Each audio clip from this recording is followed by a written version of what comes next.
Well, you got beautiful merch on. I want to talk about the Geelong Running Festival. You've walked in with that, which I wanted to talk about. So good, you got that. How did it start? Is it September this year? It's September this year. And it was last year in September again? Or? We've never had it. Oh, you've never had. So this is a new one. So Yep. talk about what made you create it, and talk about all about it. So I started the first Run Geelong event here in 2009, and it went through the stadium. It started and finished on the waterfront, went over the James Harrison Bridge, the Marlborough Street Bridge, and then unfortunately a situation arose through that saw me pack up and leave Australia and move to America. And I've been quite comfortable living in the US, and I didn't have really any desires to come home. But in 2018, one of the sponsors of Run Geelong had pulled out, and I got asked if I'd come back and take on the event again, which I sort of slightly opened the door a little bit for myself. And so I made some phone calls, and some people were excited. And then when I spoke to Barwon Health, they were like, no, it's our event. We're focused on delivering the event ourselves now. And so I sort of got a little frustrated because it brought some bad memories up for me from 2009. So I figured, you know what, it's about time Geelong had its first marathon. So I started working on a marathon event, and we did really well. We had in-principle support up until 2020, and then COVID hit. So that delayed everything for a couple of years. And then we tried to get back on track, but there were a lot of people that were in key agencies that had moved on. So it was really hard to try and get back on track with where we were. And then Councillor Eddie Contell ran the New York Marathon, and at the New York Marathon, he's like, oh my God, this is amazing. Why can't Geelong have something like this? And I just emailed him all the files I had, and I said, here's why. And so he's been very instrumental in like, no, we've got to do this. We need a running festival. So we were hoping to have it up last year.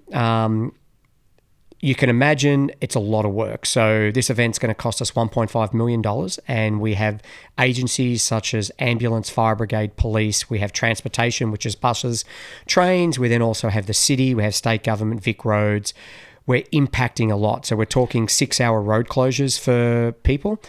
So it was like, how do we pull this together that everyone is happy? So we had 6 different versions of the marathon course that we could all finally agree upon. So we got the green light in July last year. So by the time the event comes around, it'll be 8 years that I've been working on this.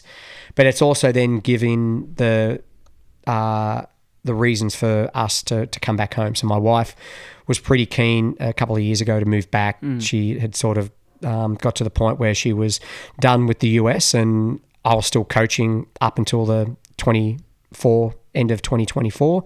But now that the event's been pushed out to 26, it means that I've still got another year in the US, because I'm not drawing a wage. We're putting everything we can into the event. So I still need to work. So that's why I'm backwards and forwards. But we're excited to have Geelong's first ever marathon. We'll have a half marathon.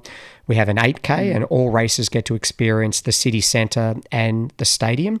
And on the Saturday morning, we've got an all abilities 1 mile and a kids 1 mile.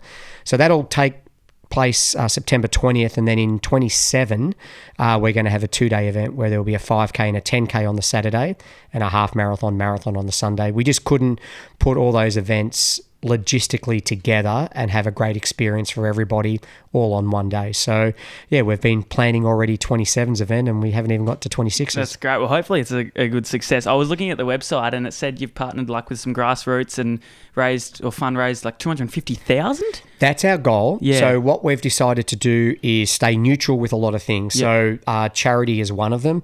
There's so many amazing charities here in Geelong, and we don't want to align with one and empower one. We want to empower everyone. So we've come up with a concept where any Geelong charity can have up to 5 marathon registrations. So that's $200 a pop, which is $1,000.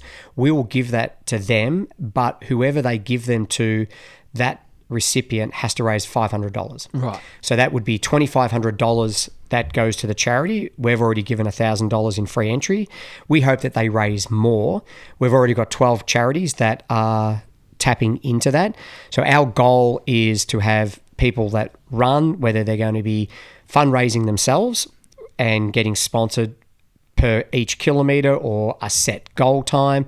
But then we've also got charities that are going to have their own ambassadors fundraising that we would like in our first year to raise $250,000 across all spectrums, which I think is a really good start for us. And we're putting, so the elite side of things we're not focused on in the first year. The elite side of things we're looking at in year 2.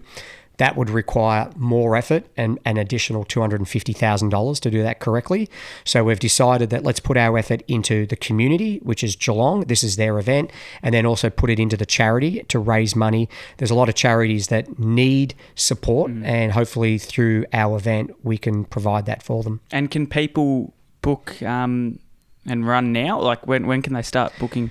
So anyone can sign up. We open the registrations exactly 1 year out. Yep, cool. We're just about to launch our new merchandise. We've got a merch drop that's coming. Well, I like this merch. This is actually clean. Yep. So we've gone for a crisp, fresh look with for what we're doing, and that'll be ongoing each month. We'll have different things. So like in May, we'll have a pink Geelong Running Festival T-shirt, and that'll coincide with Mother's Day and also breast cancer awareness. Yep. And all proceeds through the sales of those shirts will be donated to breast cancer. So we want to be the catalyst of talk and inspiration, and making sure, as I said, that we stick to our roots, and that is that we need to get the Geelong community involved and thriving on this before we start to look at how we look at bringing in international athletes and recruiting around the country. Like, look what you have in your own backyard and then build it from there. So the response has been great. We're already at 1,700 or 1,800 registrations. 1,100 of that is just in the marathon. We thought we would have 2,000 participants. So we've got 5,000 spots, and 5,000 spots in the marathon and half marathon combined. So we went with 2,000 in the marathon and 3,000 in the half as a good first year. And we'll probably have 3,000 in the marathon and 2,000 in the half. So it won't matter. People, if they've signed up for the half, could easily go into the marathon. They've got their spot. And if someone a few weeks out from the marathon doesn't feel that they could complete it, they can drop back down to the half. Yep. So, yeah, we're trying to keep everything right. We want the experience to be great. We're going to have live music down at Steam Packet Place for all the participants when they finish. We've got an announcement coming soon with Blackman's Brewery. So we'll have them down there with 3 different stalls all set up for people to have food and a drink and recover in a great environment, rather than have this expo thing where everyone's trying to walk and navigate out. We want people to take a minute to enjoy what they've achieved with their family and friends, and encourage other runners that are still coming through. So all races start at 7, with the first participant coming through the line at 25 past 7.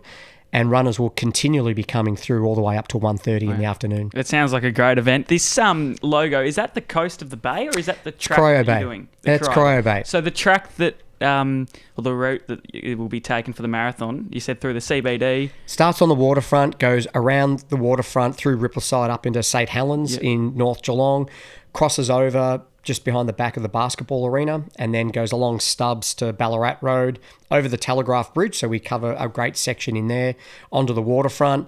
Then it winds itself onto Mercer Street, so it'll go Mercer Street, Mallop Street, and then a right on Moorabool Street. So you go up Moorabool Street and down to Cardinia Park, and you actually go in the stadium. So you'll come in off the Moorabool Street entrance, and you'll run half a lap around the stadium, and then you'll exit out on Park Crescent where the pool is. Then that brings you back into Moorabool Street, so there's a lot of crossover between both sides of the road with the runners.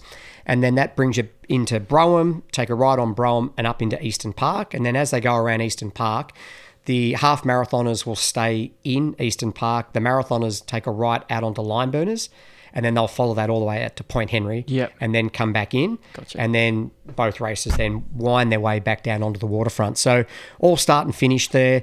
We didn't want a 2-lap course. We wanted to show the best of what Geelong has, and I'll still say this for as long as I'm still here, that I believe Geelong's one of the most beautiful cities in the world. It's a bit hard to judge it at 5 o'clock in the afternoon, bumper to bumper in traffic, but Sunday morning, no traffic, to be able to run through that, going down Moorabool Street and seeing the bay and the Yuyangs in the background. I remember that as a 13-year-old kid when I did an event called the City by the Bay Fun Run, and it stayed with me for almost 40 years. So the fact that I now get to deliver that for the people that live in Geelong. I hope we can invoke some community pride and some community passion. And as I said, doing it for a good personal cause for themselves, for health and fitness, but then also doing it for a charitable cause as well. And then someone like yourself, how many marathons have you done? Over 30, Over but I'm not 30. exactly sure. How would you rate this one out of 10 in terms of a challenge? So this is definitely going to be up there with your Bostons and your New Yorks. The course profile, if you take a look, it's about 190 metre gain in regards to that. But I honestly believe that it is as good as any of those races. People will talk about, they'll say one thing, they go, oh, it's too hilly, it should be flat. And then you go, okay, but we're heading out on the Port Arlington Highway, which is as flat as you can get. And then that's boring. Yep. Well, no, we don't like that. So it's really hard to please everybody. But regardless of the elevation gain in the course, I think it's an extremely scenic marathon. It shows the best of what we have. I would love to cross the Marlborough Street Bridge and over the river, but we're restricted in our first year of keeping Vine Street and the Breakwater Bridge open for traffic to bypass the course. But in order to overcome the boredom of the Port Arlington Highway, we have musical entertainment every mile. Oh, that's great. Andy Pobejoy, who owns the Piano Bar, Yes. he's our director of entertainment, and he's going to have a musical act set up every mile out there. So we're going to have like a Tina Turner impersonator, an Elvis impersonator. Oh. We've talked with Karina Eccles and with the Watharon group because Stingray Bay is out in that area, Point Henry. So we're going to have a didgeridoo performance out there with the Indigenous group. We'll have like a big band playing at the turnaround point because there's no residents, there's no businesses. We're not impacting anything. Yep. So we're going to be loud and proud This is good. in that area. So there's a lot of thought. There's 8 years of thoughts Yes. that have gone into this event. And we know that in the first year, there will probably be some things that we're not going to quite get right. But when you look at Melbourne, that's been going for 47 years, Gold Coast has been going for 45 years, and Sydney Marathon's been going 25, we are achieving a lot of what took them a long time to achieve. We're doing that all in our first year. I was going to say, has a marathon event ever come out with a bang like this? This is a big deal. Well, that's why it's costing us $1.5 million too.